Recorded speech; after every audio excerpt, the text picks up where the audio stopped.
Hello student, Kalyani IC academy को online platform पर आपका स्वागत है।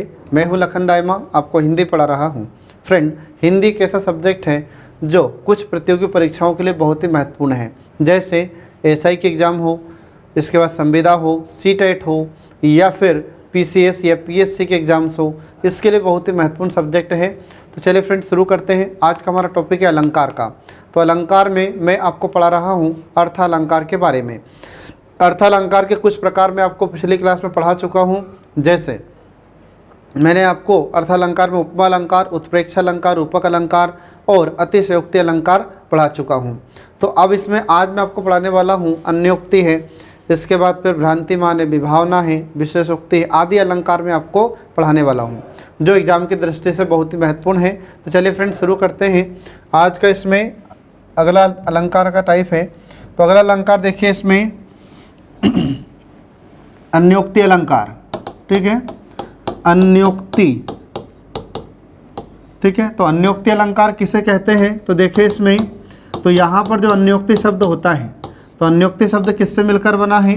तो जो अन्योक्ति शब्द की यदि हम बात करें तो यह दो शब्दों से मिलकर बनता है। तो अन्योक्ति शब्द दो शब्दों से मिलकर कैसे बनता है? जैसे अन्य धन उक्ति, ये दो शब्दों से मिलकर बनता है। तो अन्य का मतलब किसी और को और उक्ति का मतलब कहा जाता है। तो फिर इसकी परिभाषा क्या हो जाती है अन्योक्ति अलंकार की? तो जब किसी कथन के माध्यम से किसी अन्य व्यक्ति को कोई बात कही जाती है तो उसे हम अन्योक्ति अलंकार कहते हैं। ये आपको ध्यान रखना होगा। तो इसको हम परिभाषित कैसे करेंगे? तो याद रखना है, तो जब किसी कथन के माध्यम से, ठीक है, जब किसी कथन के माध्यम से, तो जब किसी कथन के माध्यम से, ठीक है, जब किसी कथन के माध्यम से किसी अन्य व्यक्ति को, किसी अन्य व्यक्ति को कोई बात कही जाती है, अन्य व्यक्ति को कोई बात कही जाती है, तो उसे हम अन्योक्ति अलंकार कहते हैं। ये आपको ध्यान रखना होगा फ्रेंड।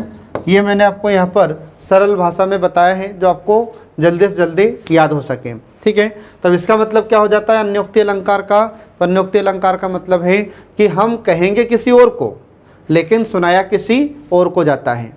तो ऐसा कई बार होता है, तो हम इसको सरल भाषा में टॉन्ट कह सकते हैं, ताने मारना। ठीक है, तो कई बार आपने देखा होगा कि हमारे घर में भी होता है, और हमारे दोस्त होते हैं, संगी साथी होते हैं, तो उनमें भी ऐसे ताने देते रहते हैं।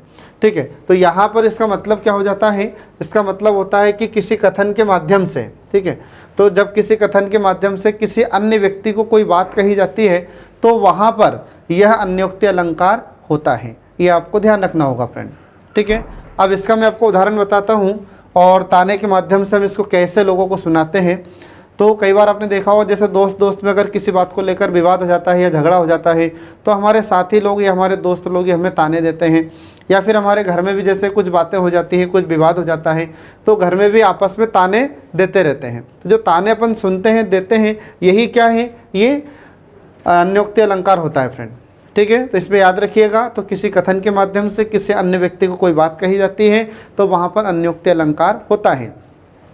ठीक है, इसको हम सरल शब्दों में कह सकते हैं कथन कुछ निशाना और कहीं, ये हमारे जीवन में होता है। तो चलिए देखिए, इसमें एक उदाहरण मैं आपको बताता हूँ। तो एक सरल से उदाहरण से इसमें शुरुआत करते हैं हम, जो आपको जल्दी समझ में आ जाता है। कि जैसे फूलों के आसपास रहते फिर भी कांटे उदास रहते हैं। फूलों के आसपास रहते हैं, ठीक है, फूलों के आसपास रहते हैं फिर भी कांटे उदास रहते हैं। ठीक है, फिर भी कांटे उदास रहते हैं। ठीक है, तो फिर भी कांटे उदास रहते हैं। अब इसका मतलब क्या हुआ फ्रेंड? तो देखो, अब इस पंक्ति में कहा जा रहा है कि फूलों के आसपास रहते फिर भी कांटे उदास रहते हैं। ठीक है, तो अब देखो, फूलों के आसपास रहते मतलब जो गुलाब का फूल होता है, तो गुलाब का फूल कितना अच्छा होता है, लेकिन उसके पास जो कांटे लगे रहते हैं वो हमेशा उदास रहते हैं। तो एक तरफ तो हम बता रहे हैं कि भाई फूल और कांटे की हम बात कर रहे हैं, लेकिन ये फूल कांटे को नहीं कहा जा रहा है, ये तो इंसानों को सुनाया जा रहा है। ठीक है, तो इंसानों को सुनाया जा रहा है, तो इंसानों के बारे में कहा जा रहा है कि फूलों के आसपास रहते हैं और फिर भी कांटे उदास रहते हैं। तो कैसे हुआ इसमें अन्योक्ति अलंकार, तो कहा किसी और को जाता है और सुनाया किसी और को जाता है। आ रहा समझ में? तो कह तो रहे हम किसके लिए, फूल और कांटे के लिए, लेकिन सुना रहे हम इंसानों को। तो इंसानों को कैसे सुनाते हैं, तो उदाहरण के लिए मान लीजिए कि किसी व्यक्ति के पास बहुत सारा धन होता है, ठीक है। तो व्यक्ति के पास जितना धन होता है, जितना रुपया पैसा होता है, उसको उतना ही टेंशन होता है, और जिसके पास रुपया पैसा धन दौलत कम होती है वो उतना ही टेंशन फ्री होता है कि नहीं होता है? क्योंकि जिसके पास ज़्यादा पैसा होता है तो उसको यही टेंशन होता है कि अरे यार पता नहीं कल क्या होगा, मुझे नुकसान ना हो जाए, या फिर कहीं ऐसा ना हो कि मैं जो पैसा कमा रहा हूँ या 2 नंबर का पैसा कमा रहा हूँ या गवर्नमेंट को टैक्स नहीं दे रहा हूँ, तो ऐसा ना हो कि इनकम टैक्स आ जाए और छापा मार दे। तो ये व्यक्ति को टेंशन रहता है दिमाग पे, ठीक है। तो पैसा बहुत है, ठीक है, तो पैसा बहुत है, लेकिन फिर भी क्या है, व्यक्ति उदास रह रहा है। तो इसलिए कहा जाता है कि फूलों के आसपास रहते हैं फिर भी कांटे उदास रहते हैं। तो ये अन्योक्ति अलंकार का ही उदाहरण है फ्रेंड, ठीक है। एक तो ये हुआ उदाहरण, और दूसरा क्या होता है, तो जो नायक नायिका होते हैं, तो नायक नायिका जब आपस में प्रेम करते हैं तो प्रेम करने वाले भी हमेशा दुखी ही रहते हैं, ज़्यादातर परिस्थितियों में सुखी तो बहुत कम रहते हैं। तो फूलों के आसपास रहते हैं लेकिन फिर भी कांटे उदास रहते हैं। आ रहा समझ में? तो इस प्रकार से इसमें कौन सा अलंकार हो जाएगा, इसमें ये अन्योक्ति अलंकार होता है। तो कहा किसी और को जाता है वो सुनाया किसी और को जाता है, मतलब कथन कुछ निशाना और कहीं, तो इसमें कौन सा अलंकार हो जाएगा, ये अन्योक्ति अलंकार होता है। ये आपको ध्यान रखना होगा, ठीक है फ्रेंड। अब इसके बाद देखिए इसी का फिर अगला उदाहरण, इसी का एक उदाहरण और आता है। तो देखिए इसमें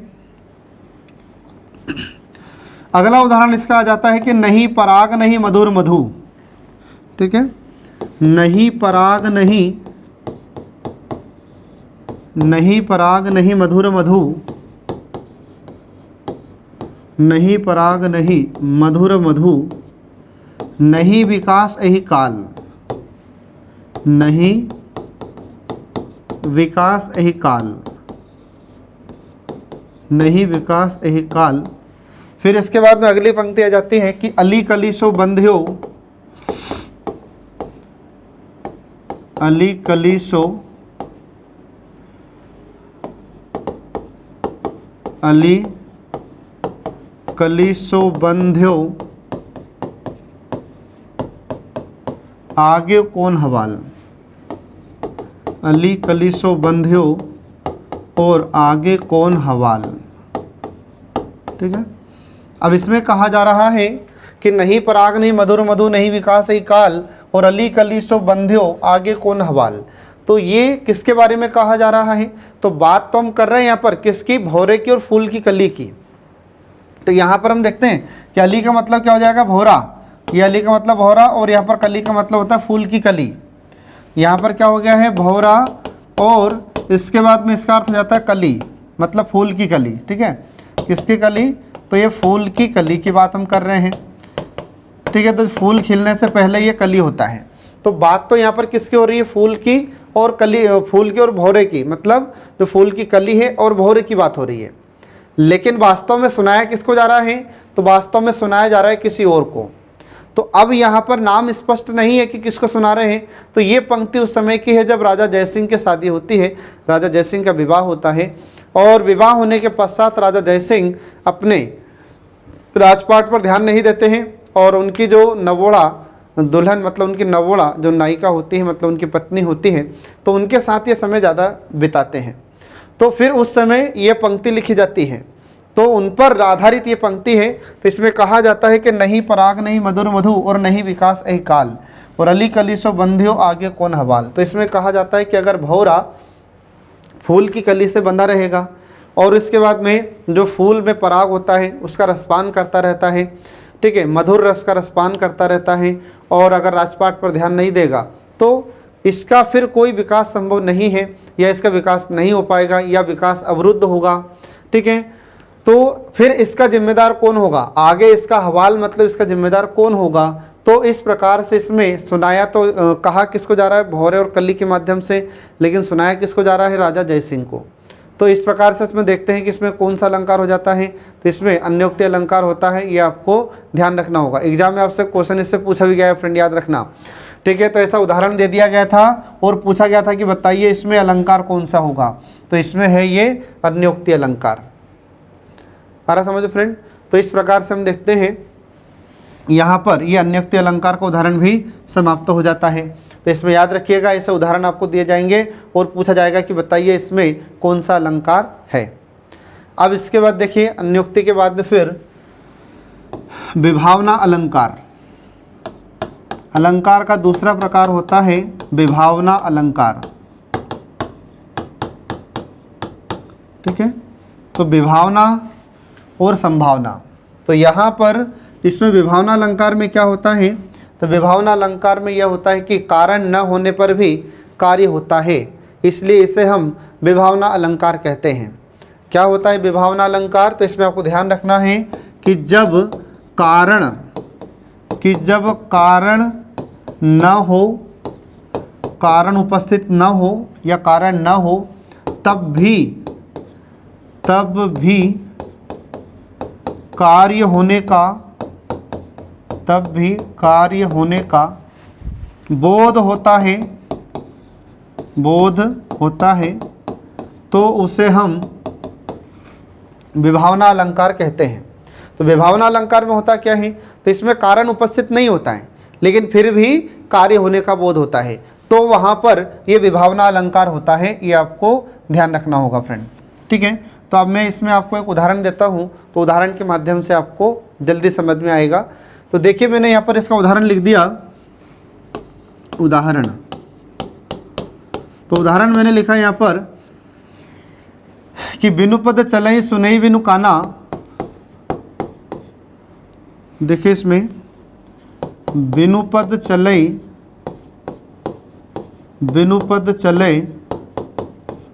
सुनई बिनु काना, बिनु पद चलई सुनई बिनु काना, और कर बिनु कर्म सुनई करई विधनाना।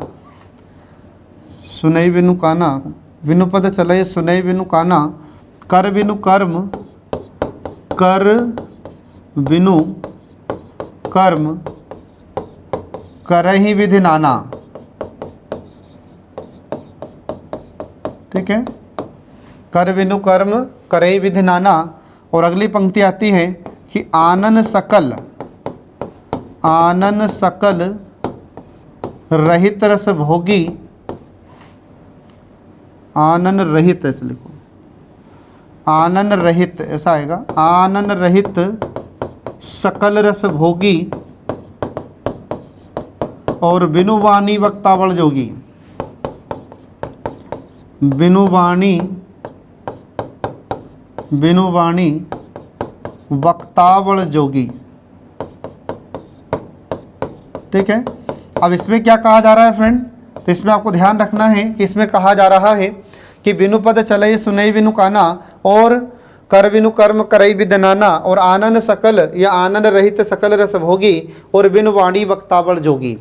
तो इसका मतलब क्या होता है, इसमें यह कहा जा रहा है देखिए बिना कारण के ही कार्य हो रहा है। तो बिना कारण के ही कार्य कैसे हो रहा है, तो इसमें कहा जा रहा है कि बिनु पद चलई, तो बिनु मतलब बिना, और पद मतलब पैर, और चले तो पैर नहीं है लेकिन फिर भी चलता है।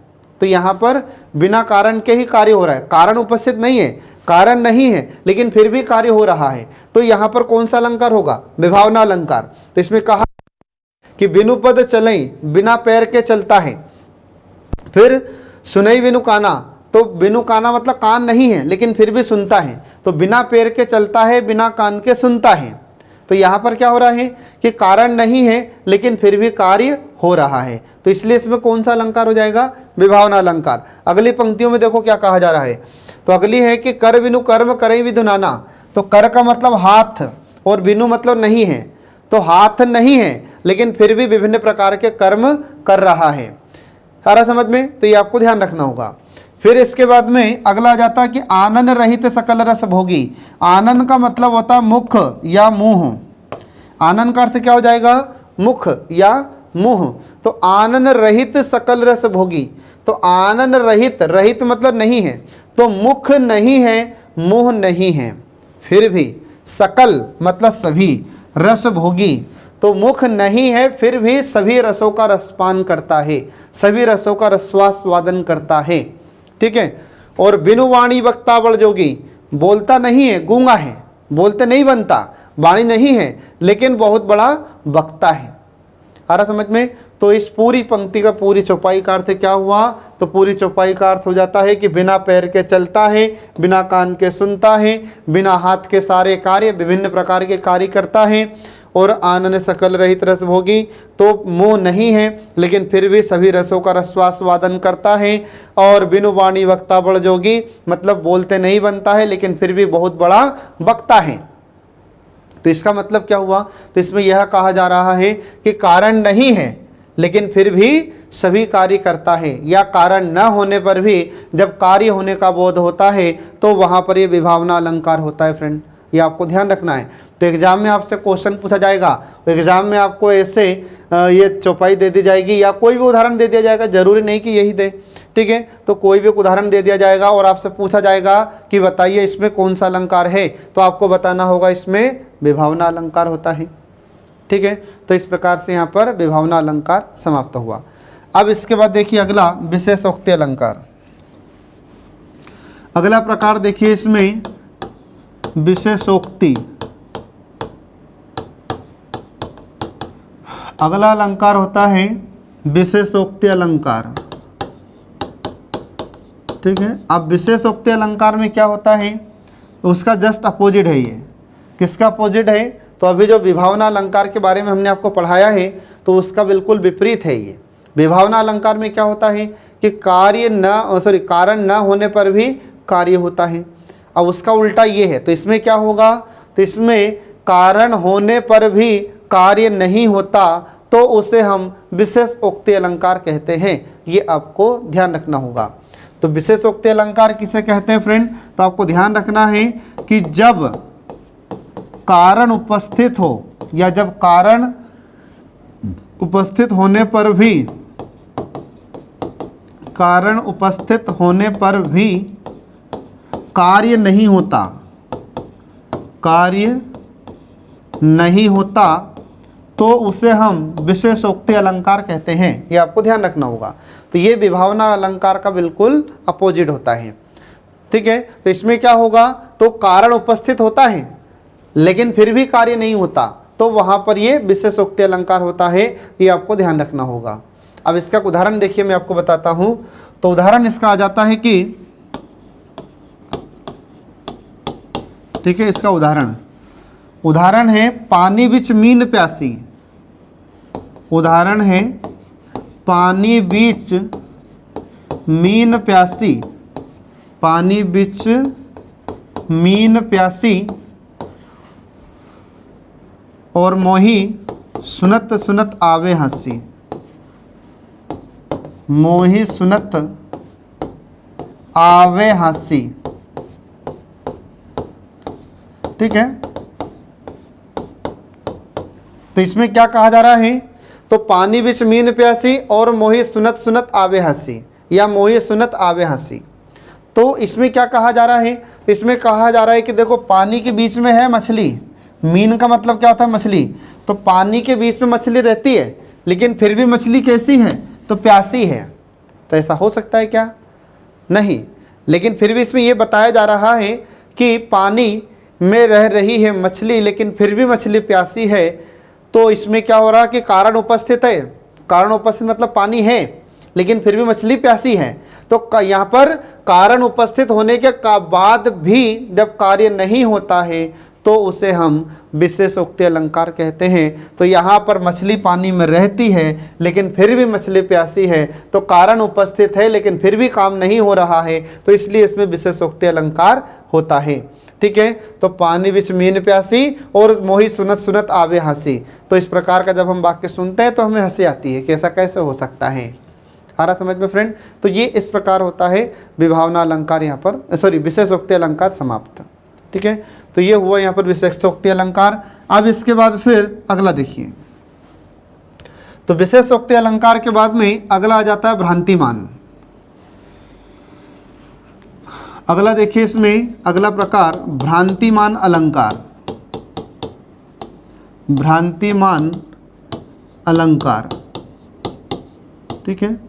और जो भ्रांतिमान अलंकार होता है तो इसमें क्या होगा, तो इसमें हमको भ्रांति होगी, हमें कन्फ्यूज़न होगा, आ रहा समझ में, हमें भ्रम होगा।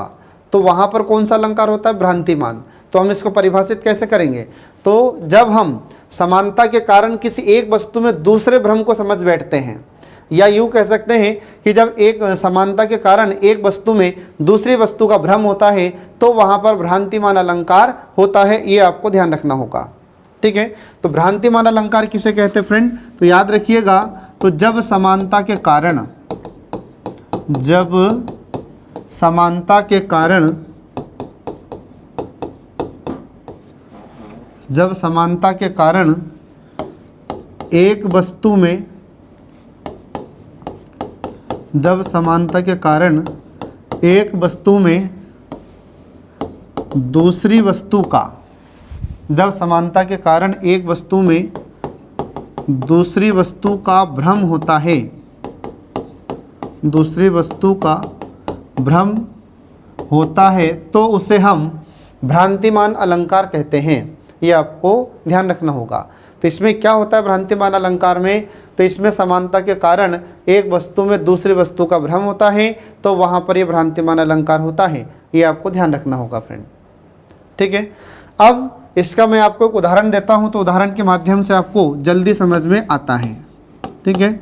तो यहाँ पर देखिए एक उदाहरण अपन लिखते हैं इसमें, तो कपिकर हृदय विचारी, कपिकर हृदय विचार डारी मुद्रिका, दीनी मुद्रिका डारी तव, दीनी मुद्रिका डारी तव, दीनी मुद्रिका डारी तव। फिर इसके बाद में अगला जाता है, इसमें अगली पंक्ति आती है कि जनु अशोक अंगार, जनु अशोक अंगार दीनी हर्षी उठे। अगली इसमें आ जाती है लाइन कि दीनी हर्षी, दीनी हर्षी उठी कर, दीनी हर्षी उठी कर, दीनी हर्षी उठी कर गए हूँ, ठीक है। तो ये क्या है फ्रेंड? तो ये है उस समय की बात, ये सोरठा है, ठीक है। क्या है? ये सोरठा होता है। और सोरठा में क्या होता है कि इसमें ध्यान रखिए कि इसमें जो तुक मिलती है पहले चरण की तीसरे चरण से तुक मिलती है, ठीक है। तो यहाँ पर पहले चरण में हम देख रहे हैं कि विचार में रह है और अंगार में रह है, तो ये यहाँ पर तुक मिलती है। तो इसमें किस समय का प्रसंग है ये, इसमें किस समय की बातें की गई है और इसमें कैसे भ्रम होता है? तो जब हनुमान जी जाते हैं कहाँ पर? सीता माता का पता करने के लिए। तो सीता माता का पता करने के लिए गए थे हनुमान जी कहाँ पर? श्रीलंका में। तो आज वर्तमान में जो श्रीलंका है वह पुराने समय में लंका हुआ करती थी, रावण की लंका। तो इस रावण की लंका में रावण की पूजा की जाती है। हमारे मध्य प्रदेश में भी एक जिला है मंदसौर जहाँ पर रावण की पूजा की जाती है। ये MPPSC के द्वारा पूछा गया क्वेश्चन है कि मध्य प्रदेश में कौन सा जिला है जहाँ पर रावण की पूजा की जाती है? तो रावण की पूजा मंदसौर में की जाती है, क्योंकि मंदसौर रावण की ससुराल है, मंदोदरी वहीं की थी मंदसौर की, ठीक है। तो अब हम बात कर रहे हैं यहाँ पर कि इसमें भ्रम कैसे हो रहा है। तो जब बजरंगबली हनुमान जी जाते हैं कहाँ पर? लंका। तो सीता माता का पता करने के लिए जाते हैं, तो सीता माता का पता चला कि सीता माता अशोक वाटिका में है। तो बजरंगबली पेड़ पर बैठते हैं, हनुमान जी पेड़ पर बैठते हैं। तो कपि का मतलब क्या हुआ यहाँ पर? वैसे कपि का मतलब बानर होता है या बंदर होता है। तो हनुमान जी बानर के रूप में जाते हैं, ठीक है। तो हनुमान जी वहाँ पर गए थे और पेड़ पर वृक्ष पर बैठे हुए थे। तो कपिकर हृदय विचार, हनुमान जी ने विचार किया। और दीन मुद्रिका डारी तव, मुद्रिका का मतलब होता है अंगूठी। तो बजरंगबली को, हनुमान जी को भगवान श्री राम ने एक अंगूठी दी थी जिस पर राम लिखा हुआ रहता है, ठीक है। तो वह अंगूठी लेकर गए थे बजरंगबली, ठीक है। सीता माता को पता तो रहे कि ये बजरंगबली भगवान श्री राम का दूत है, आ रहा समझ में। तो हनुमान जी ने जो मुद्रिका लेकर गए थे, श्री राम जी के द्वारा दी गई मुद्रिका लेकर गए थे, तो वहाँ पर वृक्ष पर बैठे हुए थे और वृक्ष से उस मुद्रिका को डाला, मतलब नीचे फेंक दिया। तो कपिकर हृदय विचारी दीनी मुद्रिका डारी तब, तो हनुमान जी ने विचार करके उस मुद्रिका को नीचे फेंक दिया। फिर जनु अशोक अंगार, तो ऐसा लगा कि जैसे अंगारा गिरा है। अंगार का मतलब क्या है? अंगार का मतलब अंगारा। अब अंगारा तो आप समझते ही हैं। तो जनु अशोक अंगार, तो जैसे ही मुद्रिका नीचे गिरती है तो दीनी हर्षी उठी कर गए। तो ये पंक्ति का अर्थ बाद में, यह इसका अर्थ मैं आपको बाद में समझाऊंगा, पहले यहाँ पर समझिए। तो सीता माता ने देखा उसको अंगूठी को, तो सीता माता को लगा कि यार ये अंगारा है ये तो। अब थोड़ी देर के बाद फिर सीता माता को समझ में आया कि नहीं नहीं, ये अंगार नहीं है, ये तो अंगूठी है। जैसे हनुमान जी ने ऊपर से अंगूठी फेंकी पेड़ से, तो जैसे अंगूठी फेंकी हनुमान जी ने, तो सीता माता को वह अंगूठी कुछ समय के लिए कैसे दिखी? तो कुछ समय के लिए सीता माता को वह अंगूठी अंगारे की तरह दिखी थी। तो सीता माता को यहाँ पर अंगूठी में किसका भ्रम हो गया? अंगारे का। आ रहा समझ में? तो सीता माता को जब यहाँ पर अंगूठी में अंगारे का भ्रम हुआ, तो इसलिए इसमें कौन सा अलंकार है? इसमें भ्रांतिमान अलंकार है। लेकिन कुछ समय के बाद जब सीता माता को समझ में आया कि यार ये अंगार नहीं है, ये तो अंगूठी है, तो फिर सीता माता ने बहुत खुशी खुशी होकर उस अंगूठी को उठा लिया। आ रहा समझ में? तो यहाँ पर किसको किस में भ्रम हुआ? तो सीता माता को अंगूठी में अंगारे का भ्रम हो गया था, इसलिए इसमें कौन सा अलंकार होता है? ये भ्रांतिमान अलंकार होता है। ये आपको ध्यान रखना होगा फ्रेंड, ठीक है? तो ये ऐसा होता है भ्रांतिमान अलंकार। तो इस प्रकार से यहाँ पर ये भ्रांतिमान अलंकार समाप्त होता है, ठीक है? इसका मैं एक उदाहरण और बताना चाहता हूँ आपको, जो इम्पोर्टेंट है और एग्जाम में आपसे कई बार पूछा भी गया है। तो कई एग्जाम्स में उसे पूछा गया है, और आने वाली जो आपकी प्रतियोगी परीक्षाएं हैं जिसमें हिंदी पूछी जाती है, उसमें भी यह उदाहरण कई बार पूछा जा चुका है और आगे पूछा भी जा सकता है आपकी आगामी परीक्षाओं में। तो आगामी परीक्षाओं में पूछा जा सकता है इसको। तो देखिए वह उदाहरण कौन सा है? तो उदाहरण आता है कि नाक का मोती अधर की कांति से। अगला उदाहरण है इसका भ्रांतिमान अलंकार का। देखिए तो भ्रांतिमान अलंकार का अगला उदाहरण है कि नाक का मोती, नाक का मोती अधर की कांति से। नाक का मोती अधर का कांति से बीज दाड़िम का समझकर भ्रांति से। बीज दाड़िम का समझकर, बीज दाड़िम का समझकर भ्रांति से, ठीक है? देख उसको हुई हुआ सुकुमोन है, देख उसको हुआ, देख उसको हुआ सुकुमोन है, सुकुमोन है, और सोचता है अन्य सुख यह कौन है। सोचता है, सोचता है अन्य यह सुख, सोचता है अन्य यह सुख कौन है। आ रहा समझ में? तो अब इसमें क्या कहा जा रहा है? तो इसमें एक तोते की बात की जा रही है। तो इसमें भी अलंकार कौन सा है फ्रेंड? तो इसमें अलंकार है भ्रांतिमान अलंकार। ये एक बार नहीं कई बार आपसे एग्जाम में पूछा गया है, ठीक है? और आने वाली आपकी जो परीक्षाएं हो सकता है कि उसमें भी आपसे पूछा जाए उदाहरण। तो ऐसा उदाहरण आपको दे दिया जाएगा और पूछा जाएगा कि बताइए इसमें अलंकार कौन सा है? तो इसमें भ्रांतिमान अलंकार है। तो कैसे है भ्रांतिमान अलंकार, ये समझिए। इसमें क्या होता है? तो घर में एक तोता पाला गया था, ठीक है? तो तोता पालने का शौक होता है कई लोगों को। तो तोता पाला गया था, और जो घर मालकिन थी उसकी, तोते की जो मालकिन थी, तो उस तोते ने, ठीक है, तो उस तोते ने उस मालकिन की नाक पर एक मोती देखा, और मोती चमक रहा था, और मोती चमक रहा था गुलाबी रंग का था मोती। तो वह जब उन्होंने नाक में जो लौंग पहना हुआ था तो उसमें मोती चमकता है और वो गुलाबी रंग का दिखता है। तो नाक का मोती अधर की कांति से, ठीक है, तो जो नाक का मोती था वो चमक रहा था, कांति मतलब चमकना। और बीज दाड़िम का समझकर, तो तोते ने क्या करा? तो तोते ने देखा, ये सुख का मतलब क्या है? सुख का मतलब होता है तोता, ये सुख का मतलब होता है तोता।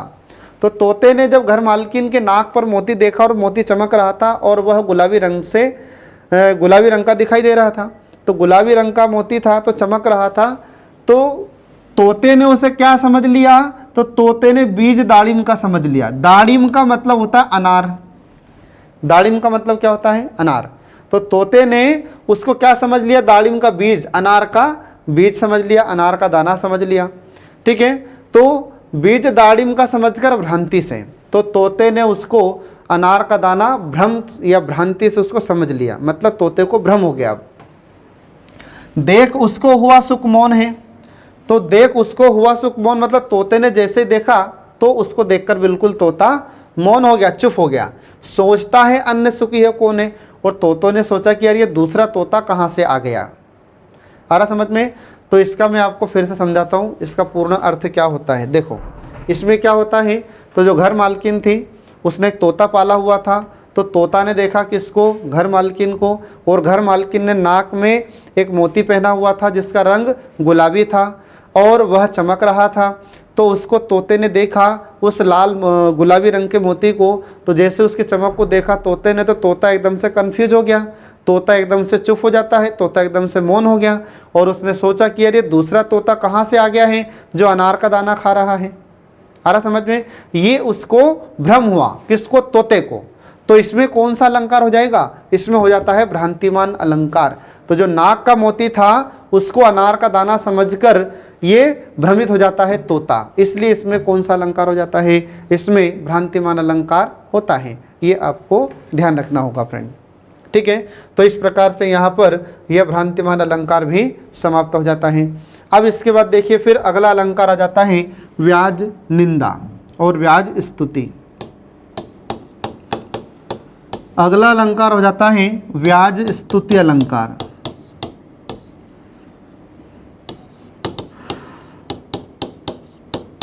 अगला आ जाता है व्याज स्तुति अलंकार। अब व्याज स्तुति अलंकार किसे कहते हैं? तो अब यहाँ पर आपको याद रखना है, एक ब्याज होता है और एक व्याज होता है। ठीक है, तो ये ब्याज जो होता है इस प्रकार से, ये ब्याज, तो ये ब्याज क्या होता है? ये ब्याज होता है सूद। क्या हो जाता है? सूद। और जो व्यक्ति ब्याज का पैसा लेता है उसको सूदखोर कहते हैं। आ रहा समझ में? और इंग्लिश में इसको क्या कहते हैं? तो इंग्लिश में इसको कहते हैं इंटरेस्ट कहा जाता है। और यहाँ पर जो ब्याज हमने लिखा है ये ब्याज, इस ब्याज का अर्थ क्या हो जाता है? इस ब्याज का अर्थ होता है बहाना। आ रहा समझ में? बहाना या बहाने, ये ब्याज का अर्थ होता है। ये दोनों में अंतर होता है, ध्यान रखिएगा फ्रेंड। कई बार क्या होता है कि हम इसी ब्याज को यही ब्याज समझ बैठते हैं, तो दोनों में अंतर है, दोनों का अर्थ अलग अलग होता है। ठीक है, तो ये जो ऊपर वाला ब्याज हमने लिखा है इसका मतलब होता है सूद या इंटरेस्ट, और जो ब्याज ये वाला होता है इसका मतलब होता है बहाना या बहाने। तो फिर इस ब्याज स्तुति अलंकार का अर्थ क्या हो जाता है? देखिए, तो यहाँ पर जो ब्याज हमने लिखा है इसका अर्थ हो जाता है बहाना, बहाना या बहाने। तो फिर हम इसको कैसे परिभाषित करेंगे? तो इसमें आपको ध्यान रखना है कि जब निंदा के बहाने प्रशंसा की जाती है तो उसे हम व्याज स्तुति अलंकार कहते हैं। ये आपको ध्यान रखना होगा। क्या हो जाएगा इसका अर्थ? तो जब निंदा के बहाने, जब निंदा के बहाने, जब निंदा के बहाने प्रशंसा की जाती है,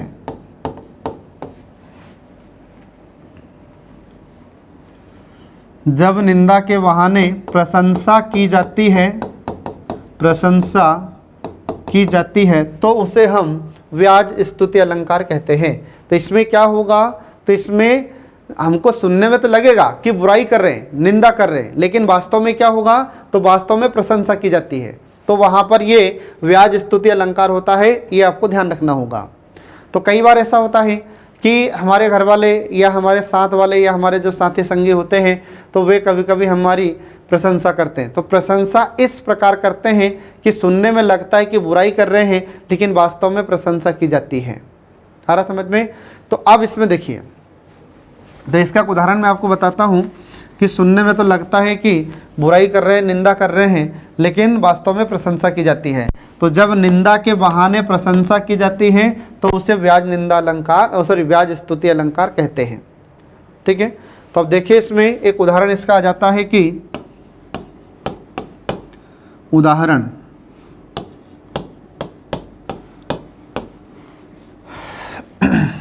उदाहरण है कि काशीपुरी की कुरीति महा।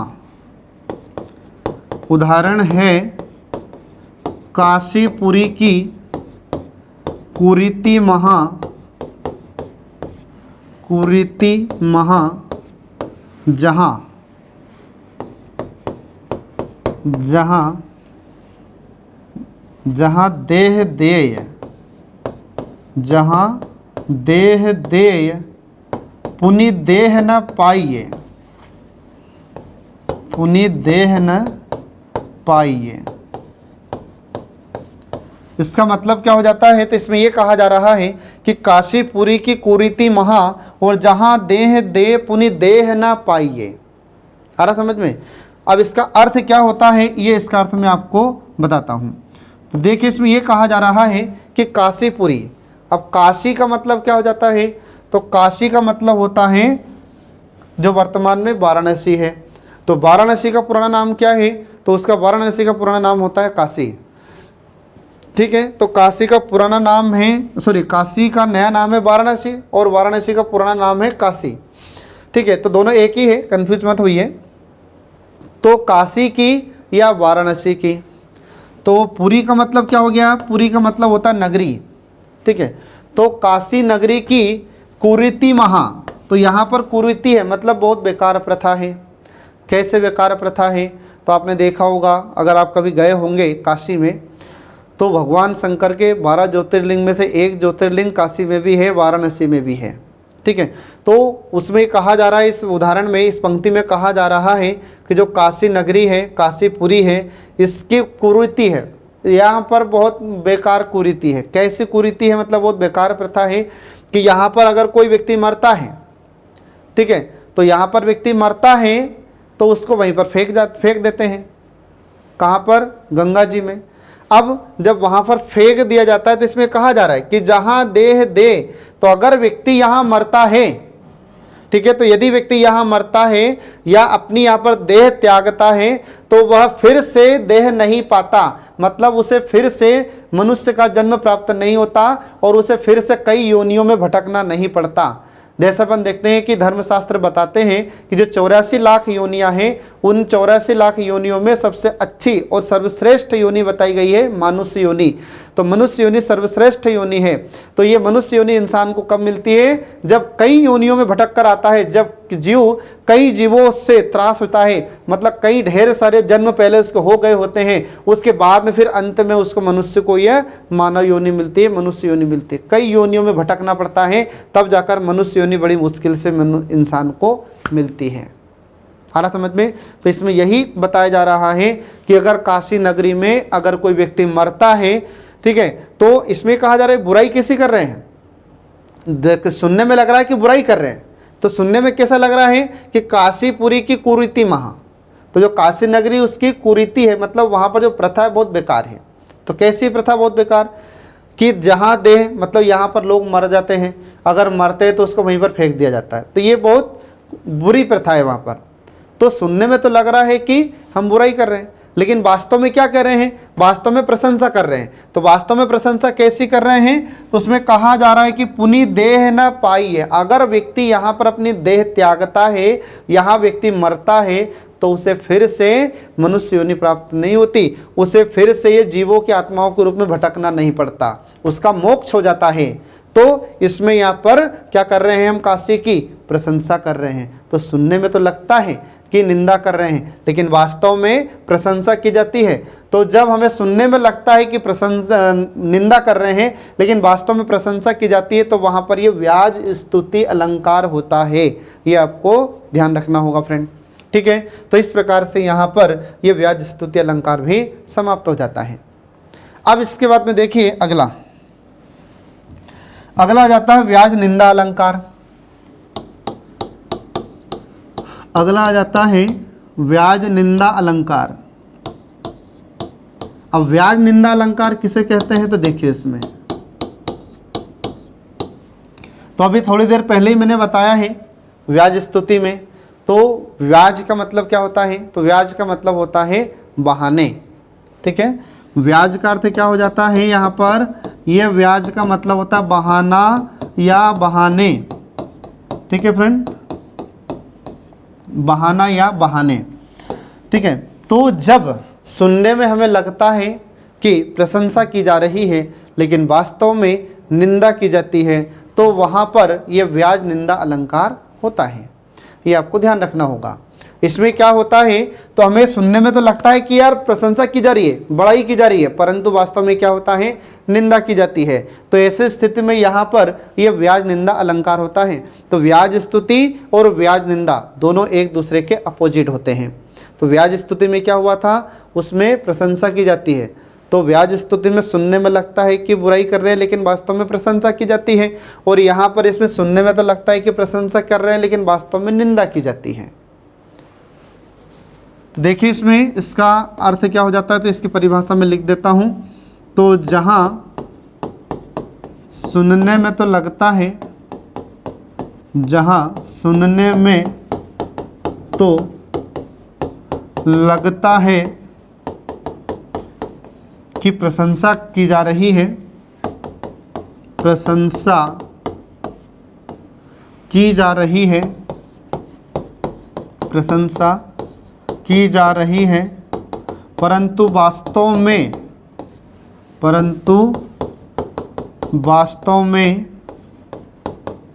निंदा की जाती है, वास्तव में निंदा की जाती है, तो उसे हम व्याज निंदा अलंकार कहते हैं। या इसको हम एक लाइन में याद रख सकते हैं कि जब प्रशंसा के बहाने निंदा की जाती है तो उसे हम व्याज निंदा अलंकार कहते हैं। ये आपको एक एक लाइन में भी याद रख सकते हैं आप इसे। तो इसमें क्या होगा कि जहाँ सुनने में तो लगता है कि प्रशंसा की जा रही है लेकिन वास्तव में क्या होता है, वास्तव में निंदा की जाती है। तो जब प्रशंसा के बहाने निंदा की जाती है तो वहाँ पर व्याज निंदा अलंकार होता है। अब मैं आपको एक उदाहरण के माध्यम से आपको बताता हूँ। जैसे आपके घर में, आपके परिवार में जैसे जो बड़े सदस्य हैं, जैसे आपके पिताजी होंगे, आपके भैया होंगे या जो भी है, तो कभी कभी क्या होता है कि जब हमारे हाथ कुछ काम बिगड़ जाता है, तो जब हमारे हाथ काम बिगड़ता है तो हमारे परिवार के जो बड़े सदस्य हैं वे हमसे कहते हैं कि वाह बेटा बहुत अच्छा काम किया। सुनते हैं कि नहीं ऐसा? तो वहाँ पर उनका कहने का मतलब क्या था, तो वाह बेटा बहुत अच्छा काम किया, मतलब सुनने में तो लग रहा है कि प्रशंसा कर रहे हैं लेकिन वास्तव में क्या होता है उसके पीछे, वास्तव में उसके पीछे निंदा होती है।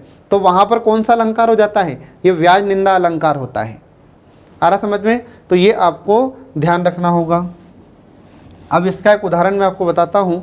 तो देखिए इसमें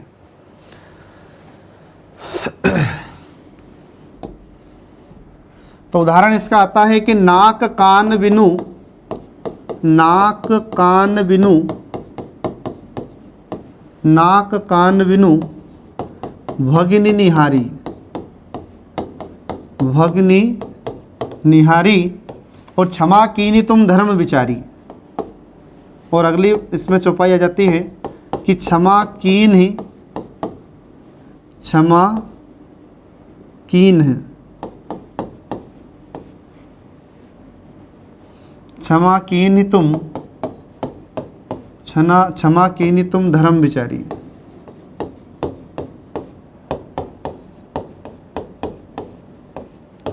ठीक है, अब इसमें क्या हो रहा है, तो इसमें बोला जा रहा है कि उदाहरण का है ये, ध्यान रखना। तो ये किस समय की बात है, तो ये उस समय की बात है, चौपाई ध्यान रखना।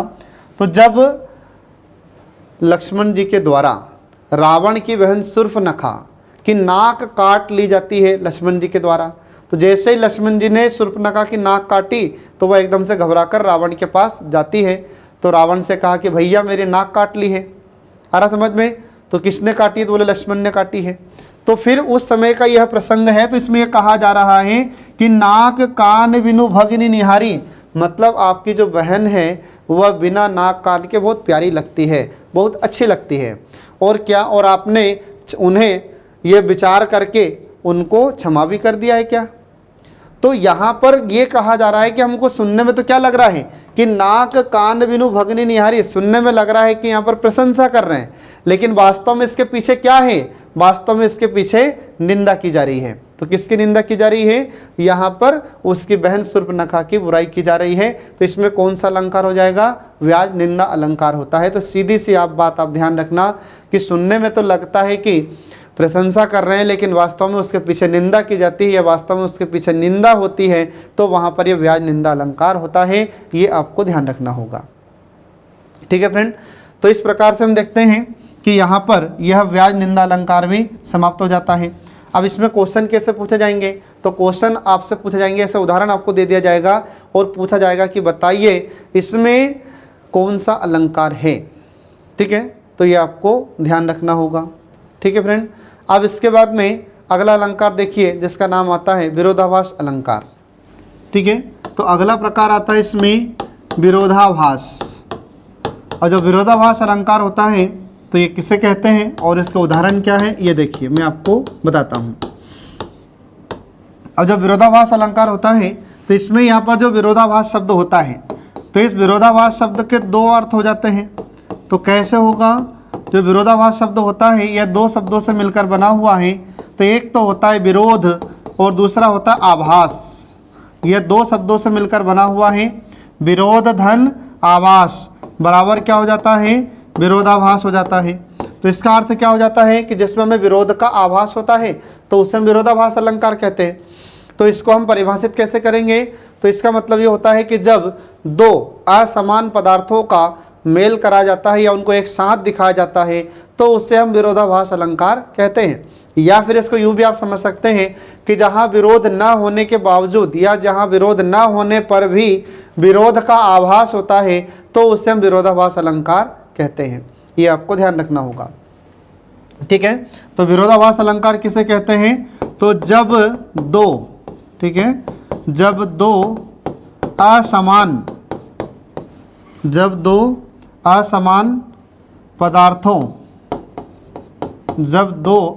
पदार्थों को एक साथ दिखाया जाता है, एक साथ दिखाया जाता है तो उसे हम विरोधाभास अलंकार कहते हैं। तो एक तो इसका अर्थ ये हुआ, या फिर दूसरा अर्थ आप इसका याद ये रख सकते हैं कि जब विरोध न होने पर भी विरोध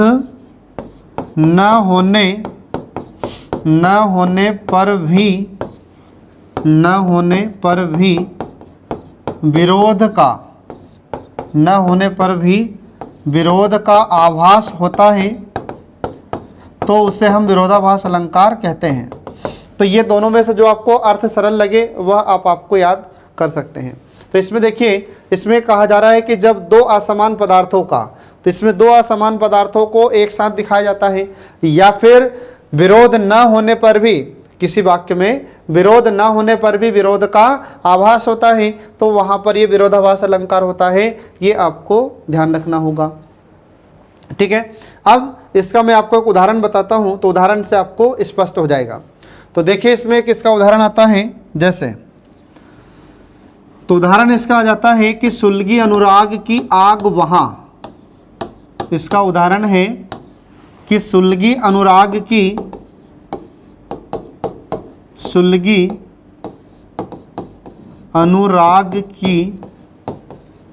आग वहाँ, सुलगी अनुराग की आग वहाँ,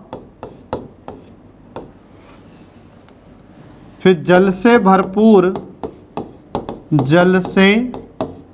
भरपूर तड़ाग वहाँ। ठीक है, तड़ाग जहाँ। तो इसमें ये कहा जा रहा है कि सुलगी अनुराग की आग वहाँ और जल से भरपूर तड़ाग वहाँ। तो इसमें ये कहा जा रहा है कि आग कहाँ लगी थी, जहाँ पर पानी से तालाब भरा हुआ था। तो तड़ाग का मतलब क्या होता है, तड़ाग का मतलब होता है तालाब। तो आग वहाँ लगी थी जहाँ तालाब पानी से बिल्कुल भरा हुआ था। तो ऐसा कभी हो सकता है क्या, नहीं। लेकिन इसमें क्या होता है कि दो विपरीत पदार्थों को या दो असमान पदार्थों को एक साथ दिखाया जाता है। तो यहाँ पर आग को और पानी को दोनों को एक साथ दिखाया जा रहा है। जो तालाब था, तालाब में आग लगी थी, तो ऐसा हो सकता है क्या, नहीं हो सकता। लेकिन यहाँ पर दोनों को, विपरीत पदार्थों को या असमान पदार्थों को एक साथ दिखाया जा रहा है। तो ये आपको ध्यान रखना होगा। ठीक है, तो एक तो उदाहरण इसका ये है और एक और इसका उदाहरण आता है जैसे, अगला उदाहरण इसका देखिए कि या अनुरागी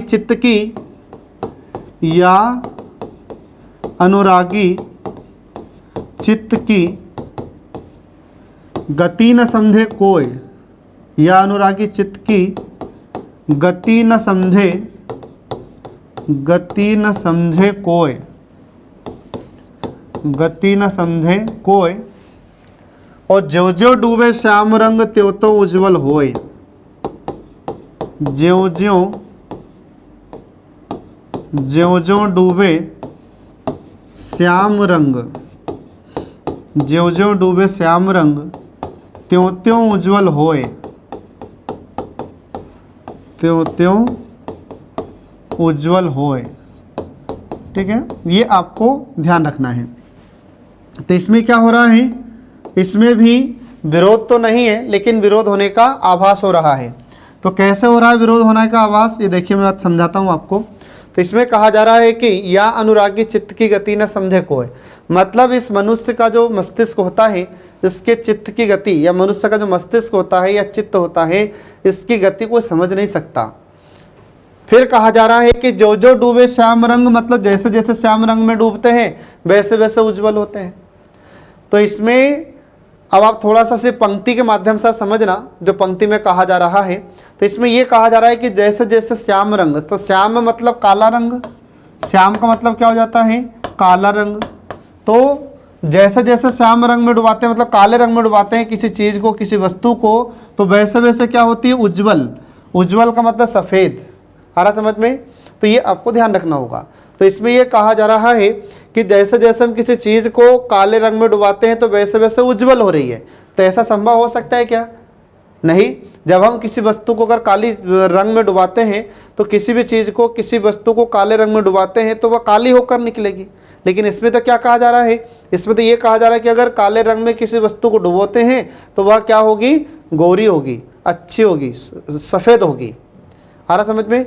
तो इसमें कहने का तात्पर्य यह है कि इसमें दो विरोधी पदार्थों को, दो असमान पदार्थों को साथ बताया जाता है जो इसमें दिखाया जा रहा है। या फिर यूँ कह सकते हैं कि इसमें विरोध नहीं है लेकिन फिर भी विरोध का आभास होता है, तो इसलिए इसमें विरोधाभास अलंकार होता है। तो एग्जाम में आपसे क्वेश्चन कैसे पूछा जाएगा, तो एग्जाम में आपको ऐसा उदाहरण दे दिया जाएगा और पूछा जाएगा कि बताइए इसमें अलंकार कौन सा है। तो यहाँ पर ये विरोधाभास अलंकार होता है फ्रेंड, ये आपको ध्यान रखना होगा। ठीक है, तो इस प्रकार से हम देखते हैं कि यहाँ पर हमारा ये विरोधाभास अलंकार समाप्त हो जाता है। और विरोधाभास अलंकार समाप्त होने के साथ साथ हमारा अलंकार का टॉपिक भी समाप्त हो जाता है। तो है तो बहुत सारे अलंकार, लेकिन जो परीक्षा की दृष्टि से महत्वपूर्ण थे ये अलंकार हमने आपको बताए हैं। तो इसी के साथ आज का हमारा सेशन समाप्त होता है। नेक्स्ट वीडियो जल्दी ही आपके लिए लेकर प्रस्तुत होंगे, तब तक के लिए नमस्कार।